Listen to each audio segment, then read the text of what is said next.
Welcome to Balanced Life with Debbie Carlin Boyle. Conversations connecting to a healthier you. The show that gives you all the latest and greatest health and wellness information to inspire you to live a life of balance and joy. Debbie Carlin Boyle is a health and nutrition coach, personal trainer, and fitness instructor who helps her clients live in balance with everything that feeds us, in addition to the food on our plate. Please welcome your host, Debbie Carlin Boyle. Hi, everybody. Welcome to my live show. Thank you for joining me today on this beautiful afternoon here in Southern California. It's springtime. We actually have a show about springtime and spring cleaning today, so stick with me because I think you're really going to like this subject and that it's going to resonate in some way with everybody who's listening. I want to welcome you. You've reached me, Debbie Carlin Boyle. This is Balanced Life by me, conversations connecting to a healthier you. I have conversations that go anything to make your life a healthier, happier, longevity with quality, age young type of life. And that means lots of things have to come together in order for things to become ultimately the way you could feel good, look good, and live a life of quality. So I help you, we all use coaches, and I help people find those things that might be low in the alignment level that need to come into balance. And we do that depending on it is for a series of different modalities and ways that I can help you. So to reach out to me, you can go to my website, which is Balanced Life by Debbie, spelled DEBI.com. And there, when you go there, you'll see a pop-up for spring, and it will say it's a spring detox, and it's really just a 3-day cleanse, but it isn't something like where you're going to drink juice and lemon water and go and starve. It is actually 3 meals a day, 3 very detoxing meals that are with a market list that are really easy for you to navigate and get through. So I highly recommend that you go there. And in the meantime, say hi to me, get your detox, and let me see what I can help you with. I do a 50-minute intake where we do a health history and we see what it is, because a lot of times things from our past have a lot to do with things that are not going right for us today, which is affecting ultimately our health and wellness and our well-being and our happiness. And we dig into those kinds of things, and we bring them up to date, and we align them, and I'm here to be your cheerleader and advocate. So do that if you will. I also want to let you know that we're a live show. We're streaming right now at UBN Go and on my Facebook page, which is also Balanced Life by Debbie. And if you would like to call in or ask a question or make a comment on my Facebook page while we're during the show, then you can do that. And the numbers here, write this down if you're not driving. The number here is 323-524-2599. Again, that's 323-524-2599. And if you're not driving, we keep it up on the screen. And if you're watching us, you can see it during the show. And I'll announce that number once again mid-show, so you have a chance. But also, if you go to my Facebook page, again, DEBI for Debbie, we're streaming live there. You can ask a question or make a comment, and I look at those periodically throughout the show just to see if myself or my guests can answer those questions or actually respond to your comment live. So, and if you're not watching live and you're on my YouTube channel or one of the other many platforms, I welcome you, and I also welcome you to subscribe to my YouTube channel where there's hundreds of shows on health and wellness. And so anything that may be a question for you that's in your life, again, that's affecting your health, go check it out. Just scroll down and you'll find the show that you need to listen to. So I thank you. We're going to get on with the show. So I'm going to do my introduction right now. So are you letting life just happen around you? And do you feel like you're being held back from moving forward and living your life with intention and purpose? Perhaps you not only need to declutter your physical space, but your mindset as well. Well, my guest today, Krystal Holm, can help you do just that. Krystal is a Feng Shui Master, interior designer, and clutter expert who helps soul-driven entrepreneurs declutter and design a workshop that they love. Using her proprietary framework, the Designed Life Method, mind, body, soul, and home, she helps her clients use their space as a source of power to help them achieve their personal and professional goals faster. Krystal shows women how to use their workspace as a 3D vision board to design who they are becoming and the life they want with it, right into their space. So let's get into it. Will you please welcome my guest, Krystal Holm, to the show? There's your audience.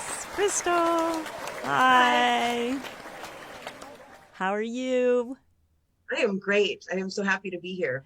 Oh, I'm happy to host you, and I love the subject that we're going to talk about.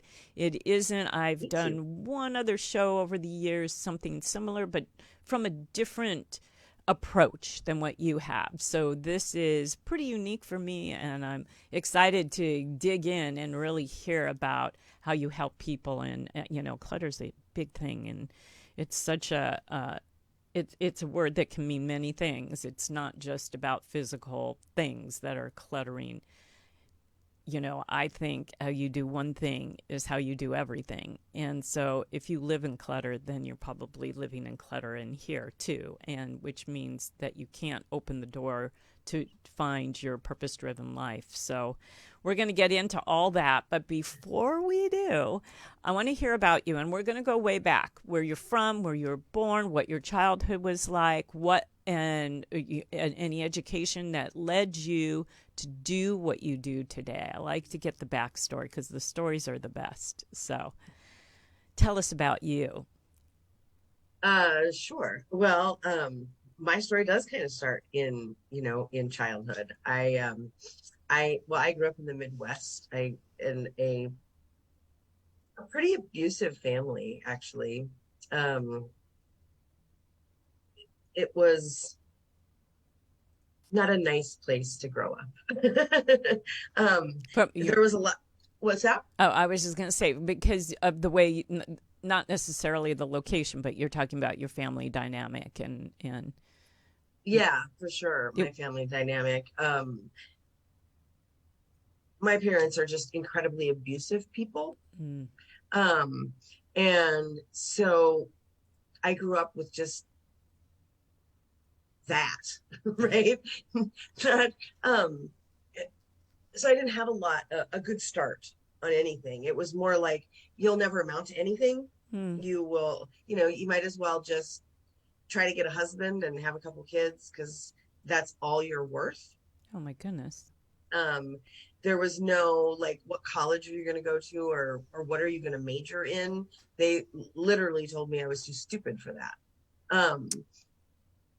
So there was no, I didn't have that sort of support growing up. It was just get married and pop out a couple babies because that is your only value to the world. And that's just sort of how my family viewed women in general. Did you find that something that you could control was actually your environment? Did you find, I'm not asking if you were a neat freak, but in a way I meant, were you very organized about your things and stuff because you could take control of that in some way, shape, and form and be proud of that at least, if they are giving you all that rhetoric in your ear? As a child? Yes. Yeah. That was sort of one of the few things that I did have control of. My parents were very much put a face on it, fake it, pretend like everything is perfect. And so it wasn't just the perfection of your face or your clothing or whatever. There was also the perfection of the space around you and what your home looked like. And because you had to show how you were better than everyone else. That's just sort of how my parents are. So I was given some freedom to decorate in my space. And that was something I really enjoyed, actually, between decorating my own room and decorating my little Barbie dream house when I was really young. I used to do that too. I loved it. I didn't even play with Barbie that much. I played with the house and I played with the horses. Like that was kind of it. Barbie was sort of, but then that was, if I look back on it, that's not a big surprise because girls had no value.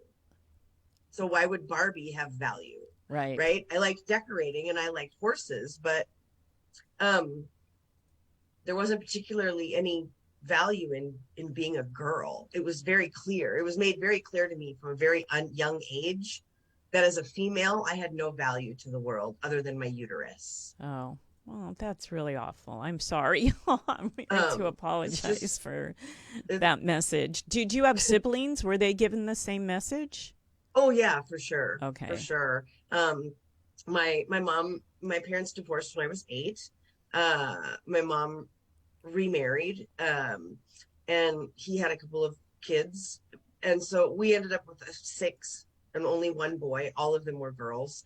And my parents were incredibly religious, like beyond the Christian nationalist type, the crazies out there. Yeah. That's what my family is like.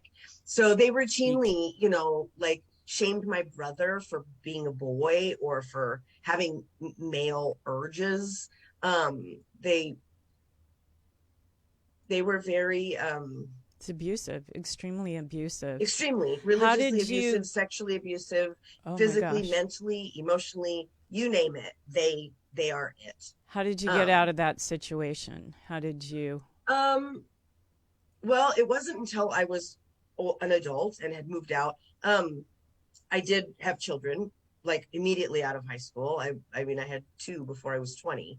And when I was almost 25, my parents kidnapped them and decided I was unfit, that they were more fit than me to be the parent. So they kidnapped my children and took them. And I had to get social services involved in the sheriff's department, and they threatened them to take him to prison for kidnapping. And at that point I completely cut my family out of my life. Understandable. And didn't want to have anything to do with them. And I think that was really when my healing journey began. I was still in an abusive relationship, like romantic relationship. I had several of those before I was able to,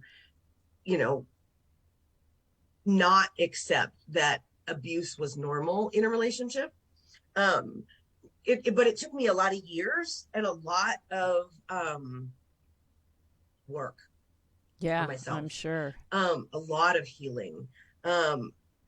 I like to say it took relentless pursuit of happiness and healing. Good for you. It took me just being willing to face it every day, and just do that work. When I first started telling like people about the abuse, like even before they got married, I was made out to be a liar. And in fact, I was taken to a psychiatrist and told she won't stop lying about being abused. And so every time I tried to talk to the person who's supposed to help me, they would just gaslight me about I should accept, the way things are now, compared me to a wild horse being broken to saddle, and like a lot of stuff in there. So for me, that was not a safe route, right? Traditional therapy. But I did a lot of experiential workshops and retreats, and I got a lot of tools to be able to kind of heal myself, which was the only place that felt safe, quite honestly. Well, you're the people who are supposed to, who are supposed to have your back and supposed to be safe and love you the most, betrayed you in so many ways. So why would you trust any other way? So, and it was just shove it down and pretend, right? Mask and pretend. Put on a showroom, right? Your showroom is your house. Your showroom is your outfit. Your showroom is your face and everything, right? Just put on a It's a show. facade, basically. Yeah, Yeah. that was all it was just this facade. And when I first started down that path of like healing, like the only thing that would come out was like blood curdling screams, followed by vomiting, followed by years and years of working through all of that trauma. Oh my goodness. But you had this like love of interior design, right? Of putting things together and putting make things beautiful around you. Did you went to school for that, didn't you? Did you? I did Yeah. eventually. I did. It's sort of like a second career, right? My first career was as a mom. I sort of bounced from job to job. I tried a couple different paths, but nothing really struck my fancy. But that was the thing I did on the side. I would help my friends decorate their place. Was constantly decorating mine. My kids too would rearrange rooms all the time. It was just like a thing. And I did eventually put myself through school to become an interior designer. And it was actually while I was in school to become an interior designer that I was more or less found Feng Shui. I had always studied what I would refer to as energy work. My dad remarried also at the same time as my mom, and the woman he had remarried was very much into like magic and metaphysics and astrology and a lot of occult things. And so she had introduced me to those principles and those ideas when I was 9. And so I have spent most of my lifetime, in addition to, interior design and playing around with that, really having a passion and a study for that sort of field, right? Which led me to the studying of empowering women and all of that path around energy work and all of those things that lead together. So when I had to do this report in school around psychology of something related to my field of interior design, and I chose to write this paper on Feng Shui and looking at like the psychology of the energy of your space and your relationship with it, and how what is the psychology of it beyond just the color of your space? What is that relationship with the energy of your space? Can you give us the definition of Feng Shui, since some people are not familiar with the term? They may have heard, but they don't know what it means. So what is Sure. Feng Shui? Well, the literal translation is wind, water. And what it references is to do with energy, right? Everything in the world is made up of energy. And energy flows like water, but on the wind, right? The breath of, like, your breath of life even is the ki or the chi and the energy that flows. It flows with the wind. And so it has to do with looking at or observing your relationship with your space basically on an energetic level. So how you interact with your environment and how it impacts you and your results in the world. But are there some hard, I don't want to say rules, but are there some principles of Feng Shui that apply no matter who you are, what your relationship to the space is, in terms of, or do you, or is it so individualized that a couch, like I had heard that certain things in the house have to be facing north and other things have to be, and this part has to be open. Aren't there some real principles about how to organize a room? Especially, there are. Yeah. Yes. Yeah. Okay. There are some very specifics about it. I mean, it's really based on some repeatable calculations and methodologies. It's very specific, right? But it's unique to each person, right? Your energetic blueprint is unique to you. And it's totally different from mine.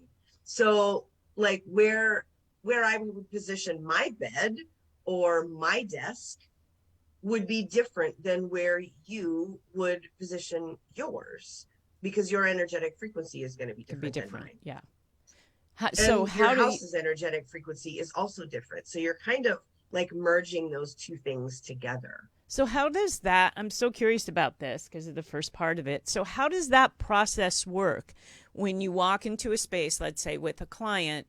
How do you feel where their energy goes with the room and where that bed should go or where that couch should go, based on not how you would do it if it was your space, but based on how they would do it in their space? How do you delineate? How do you work with a client with that? Well, I do it all online when I work with clients, so I don't actually go in. You don't physically. Okay. I don't necessarily. I don't have to go to your home, so I can work with clients all over the world, which is wonderful.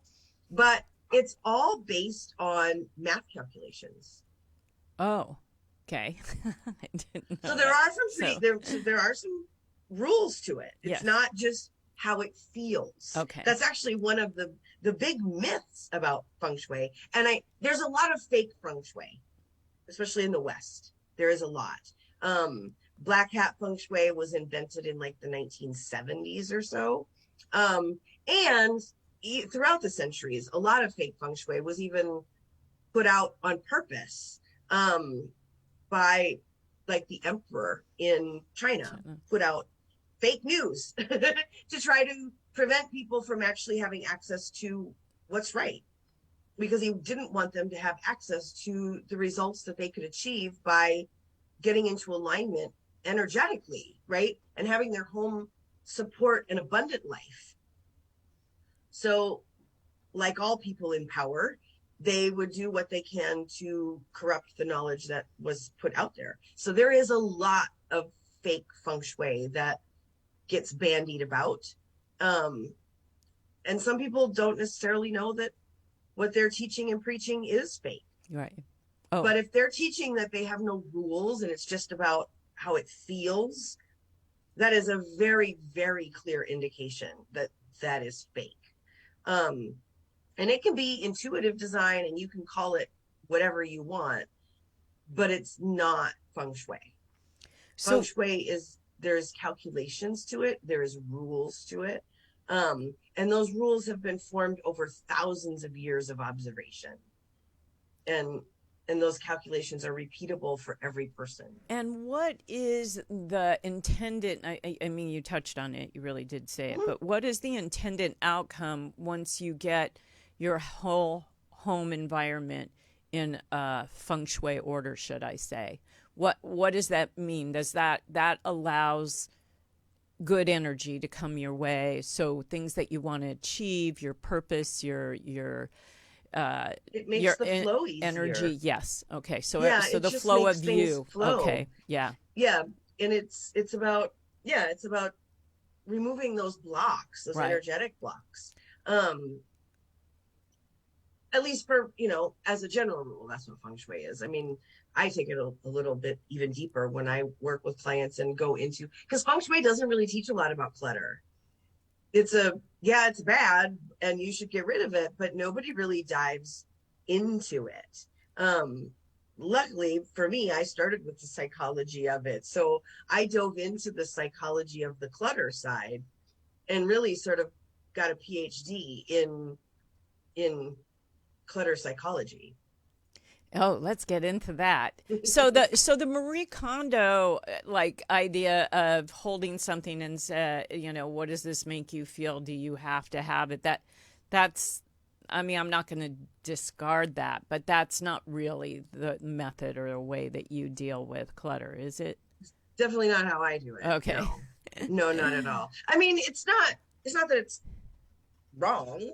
I just come at it from the other side of things, because what Marie Kondo is not actually talking to you about clutter. She's talking to you about all the not clutter. Oh, she doesn't really talk about clutter. She's talking about what sparks joy. Right. That's true. What sparks joy is not clutter. She's talking about the not clutter. And that's why what she does doesn't work. But decluttering can really help you find your joy, right? I mean, I know that It can, yeah. as long as you are decluttering the right way. And that's kind of, that's where you got to dig into the psychology of like your clutter, right? Because it's not just like discover, oh, here's my clutter and throw it away. Some people don't even know what clutter is. Like we sort of started at the top of the show, right? What is clutter? um, well, I define clutter as anything you don't need, use, or love. Okay. And that, are we talking physical and mental now, or are we talking, yes, both? Okay. Yeah, physical, mental, and that's emotional. how I introduced yeah, what you do. Physical, mental, and emotional, because there's a lot of mental and emotional stuff that we also don't need, use, or love. Right. Which And causes us to get the physical stuff to really block everything, because it really does. Because the physical stuff is just a reflection of the mental and emotional stuff. Exactly. And it always has been. So you really have to individualize this with your clients, because everybody's so unique in what their clutter might be that caused them. I mean, I've got sort of where I can teach how to do it as a general and do that in a group setting. Right. And that works for some people, especially people that are super motivated and really get it really quickly.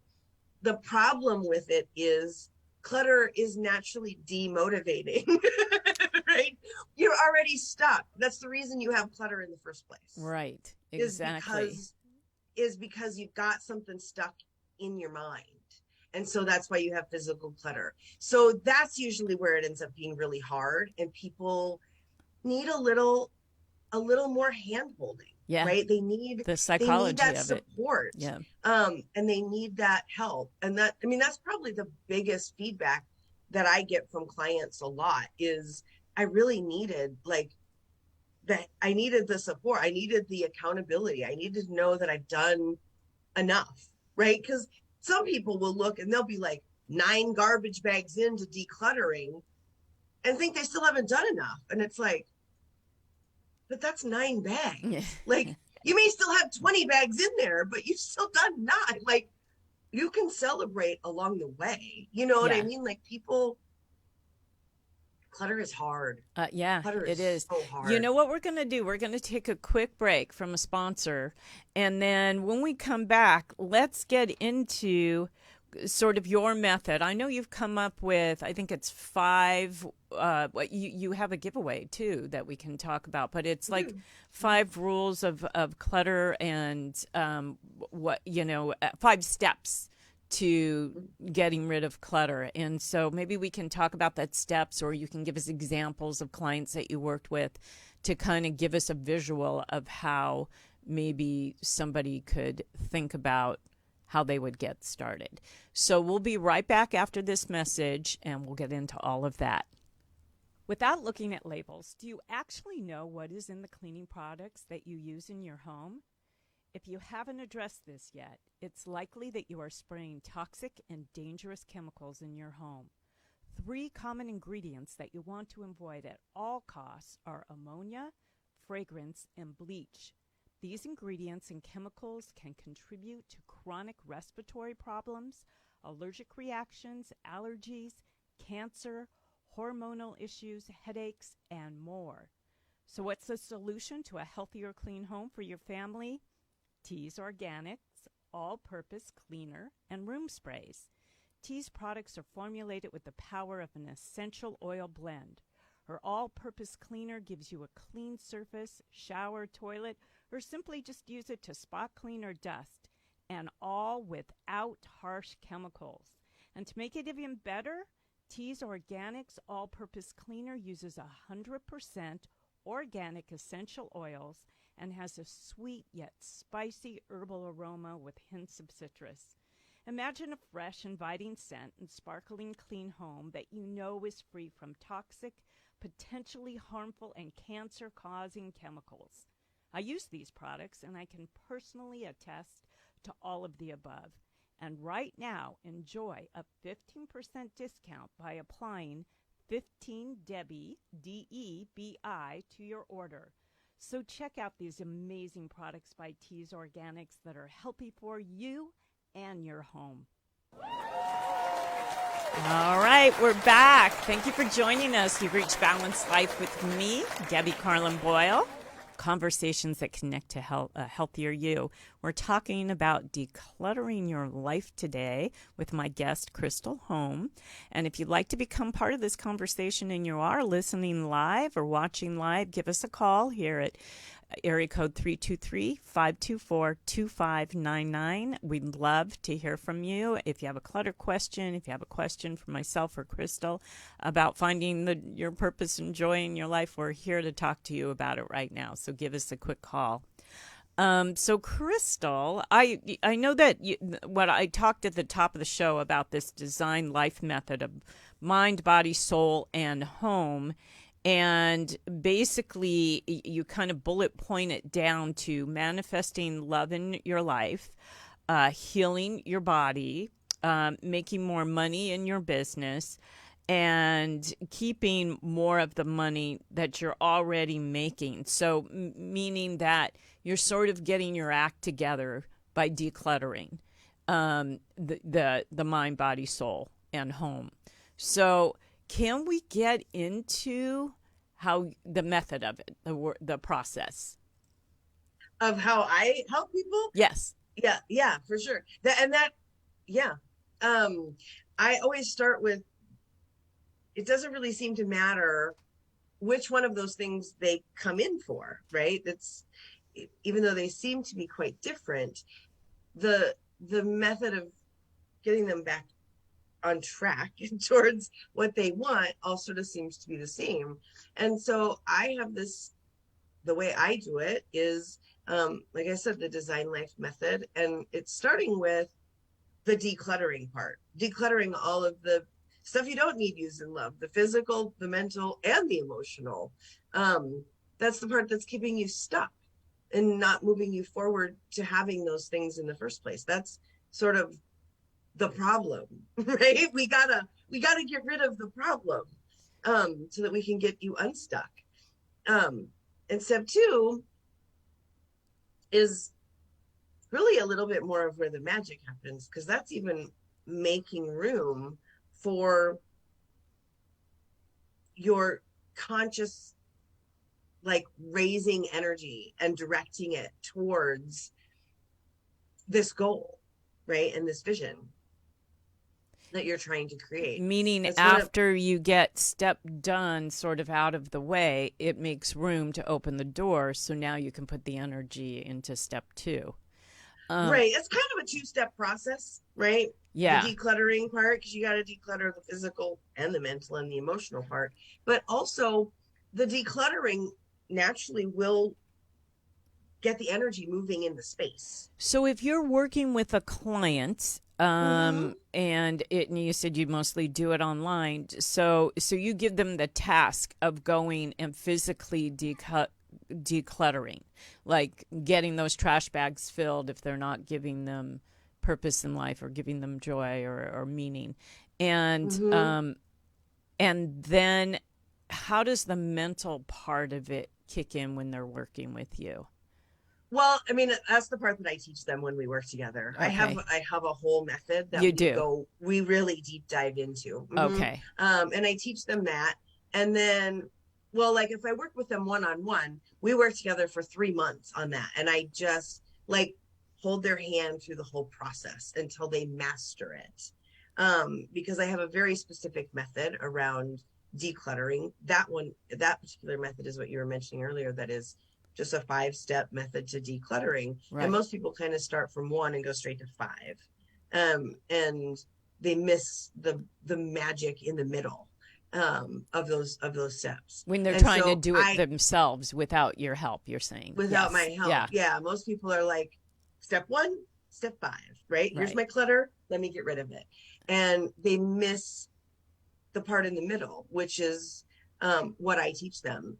Even in a group program, I teach that one too. But like when I work with them one-on-one, we do that for 3 months every week. It's hand holding very specifically around their clutter. Can you give and what examples they are of struggling maybe with. a client you've worked with that you know how you get to step 2, 3, and 4 with them so they don't skip over it? Sure. Usually clients will just get stuck on a few things or one thing. And it can vary from anybody, right? It could be anything from a tea set to photos to, but then we really dive into the psychology of their clutter and why are they stuck with keeping it and why they aren't able to release it um, and work through that so they can sort of diagnose it right on their own Yeah, and disconnect those bonds and dissolve that connection I so can. that they can then when they dispose of their item and donate it to wherever or whatever they do with it, then you know they're not going to repeat that cycle. Right, which is the most important thing. Because I think, and I know where I get stuck, and it isn't so much clutter for me. I'm not a pack rat. I'm none of that. I'm very, very clear in what I keep, organized, and I'm very organized. But I have this thing, and I know it stems from like if I was to work with you, I know you would dig into this, and I know I would get rid of it for once and for all. Like, I'm sure it has to do with my childhood or fear of I'll never have enough of something. So let's say I have a bag of almonds, right? I'll always leave like 10 almonds and put the bag back and then forget about the 10, but I never finish the bag. And I do that with many things, like a candle, I'll let it burn, but not all the way. Almost because it's like, well, I'll need this candle and I may never find that particular candle again. But if I keep this much, when I really need it and want it, it's going to be here. I do it with food. I do it with, things like, and I always think, what is my deal? Wrapping paper, there might be this much left but I'll keep it because I may never find that wrapping paper again. And I have that issue of it may never happen again. So that I need to keep it. But I am nostalgic in some ways, but also just I don't want to. I think there's this fear of never being able to replace that particular item or that type of thing again. So if I keep it, I will never have to worry about replace. I don't know. It's a weird thing, and that It's not weird. It's very common. Is it common? What is that? Common. And how do you unblock that? I mean, that's like, I want to, because my kids make fun of me all the time. They're like, Mom, finish it. Or Mom, throw it away. Why are there 4 crackers left in this jar?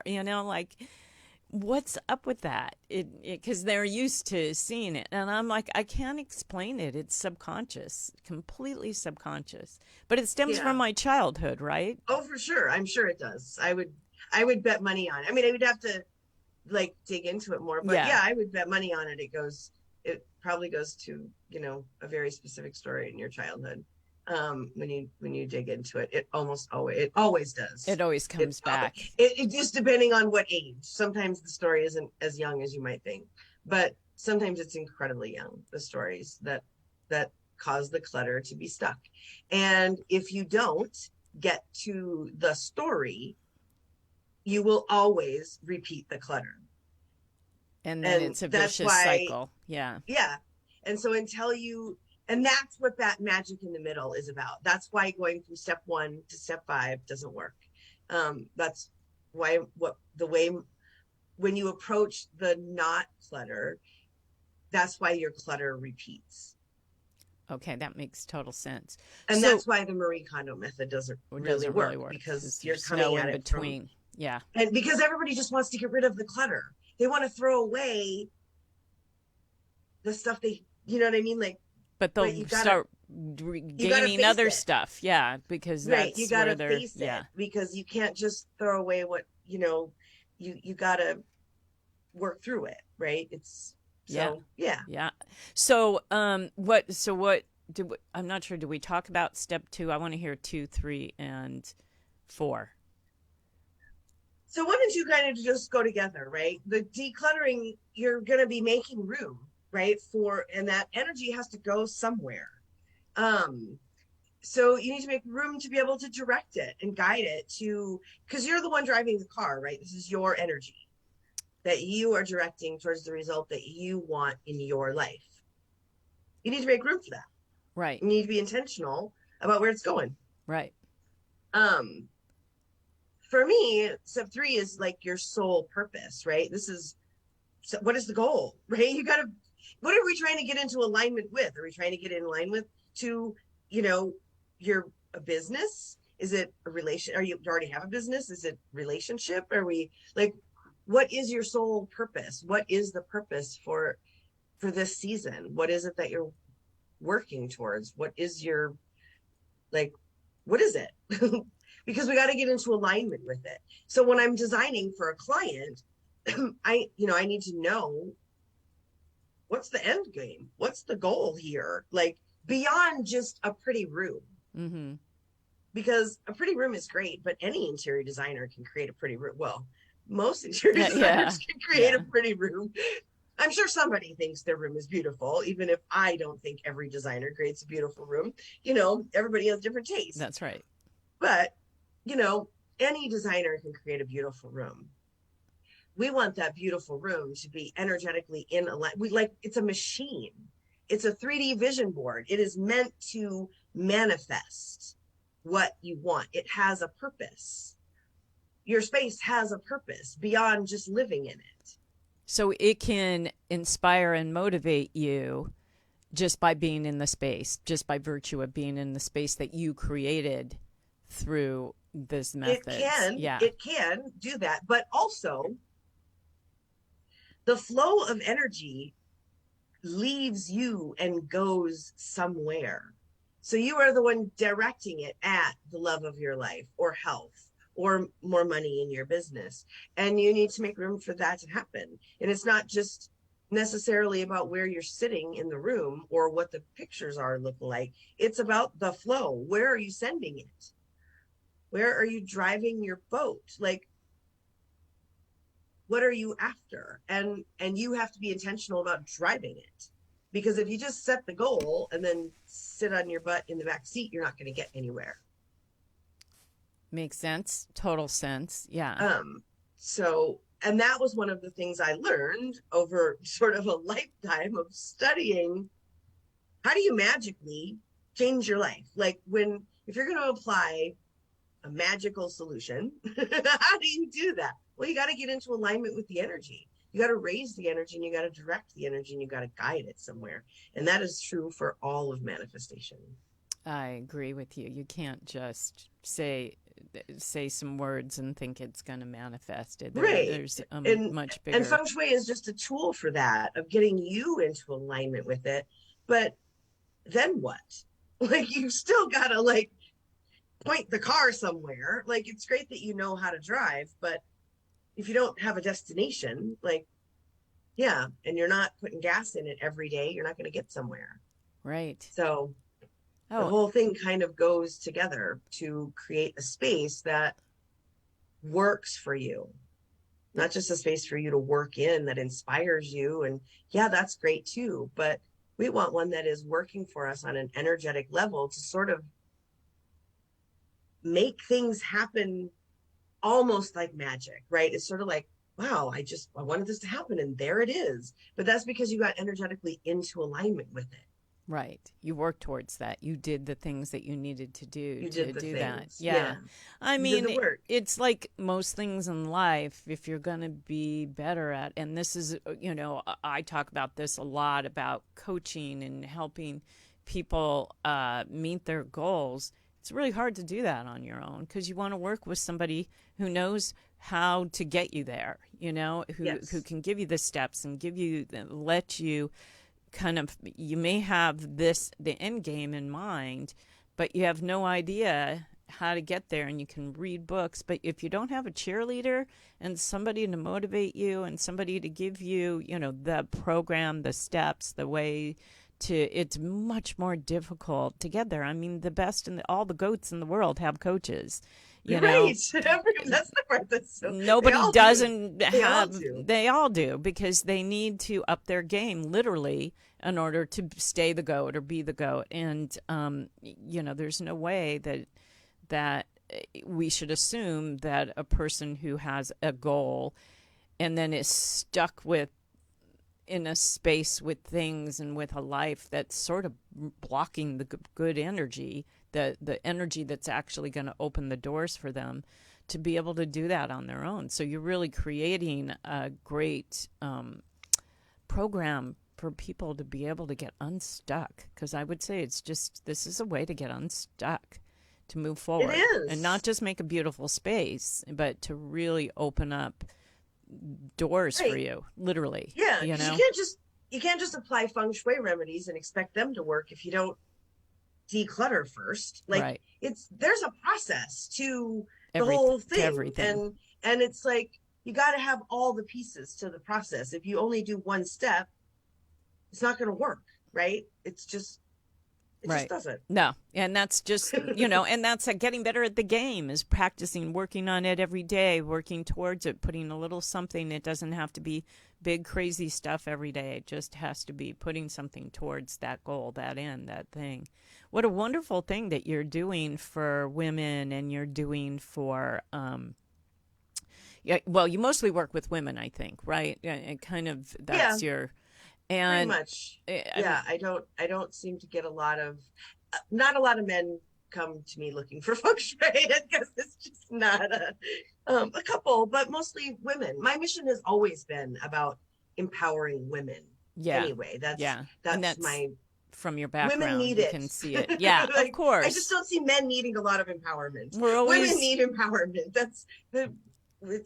Well, we have a history of being literally put in a corner. So, yeah. Of oppression. And that's, and after a lifetime of studying it and experiencing it, that's my big mission, is to empower women. And so that's definitely my preference of who I work with. I love working with women and seeing just the transformation that they go through in just decluttering the old and releasing, especially the mental and emotional stuff. When they get past that, God, that must be very satisfying for you. I mean, for them for sure, but for you, I mean, that's, you know, it is. I mean, it sounds sort of cliche, but really, to have someone come to you and say, "You changed my life," like, it makes me cry. Like, I'm just like, "You changed your life."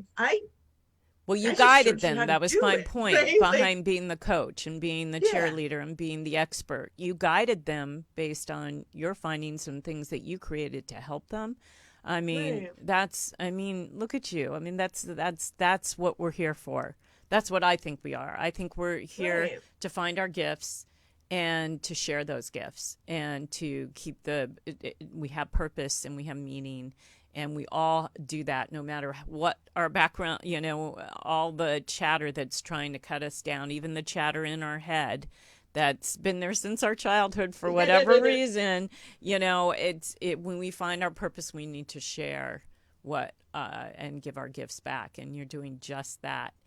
In the few minutes we have left, can you talk about your giveaway that you're going to give to the audience and how they can access that, which I'll put in the show notes too on my YouTube channel. But before that, so if they want to do it right away, they can, I think, go to your website, or you tell me. There is a special website, I think.